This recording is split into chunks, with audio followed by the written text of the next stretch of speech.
இப்ப இங்க இருந்து புதன்மேட்டுக்கு ஒரு ரேகை போகுது சார். புதன்மேட்டுக்கு இப்படி இந்த விதி ரேகையிலிருந்து புதன்மேட்டுக்கு ஒரு ரேகை போச்சுன்னா எந்த வயதில் ஆரம்பமோ அந்த வயதிலிருந்து வியாபாரம் மூலமாக இல்ல விஞ்ஞான துறையில் வெற்றி பெறுவதற்கு வாய்ப்பு உண்டு.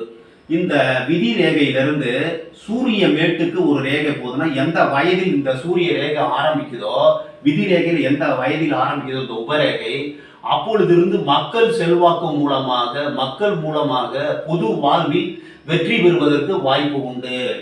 இந்த விதி ரேகையிலிருந்து குருமேட்டுக்கு ஒரு ரேகை உபரேகை போகுது சார். அந்த உபரேகை போகும் இந்த வயதில் விதி ரேகை ஆரம்பிக்கும் வயதில் விதி ரேகையில இந்த ரேகை உபரேகை ஆரம்பிக்கும் வயதில் மக்களுக்கு அதிகாரியாக ஒரு செல்வாக்கு உள்ளவராக ஒரு அரசியல் துறையில் உள்ள ஒரு பெரிய பதவி கிடைப்பதற்கு வாய்ப்பு உண்டு. எந்த வயசிலிருந்து விதி ரேகையிலிருந்து உபரேகை ஆரம்பிக்கிற வயசை கணக்குன்னு அந்த உபரேகை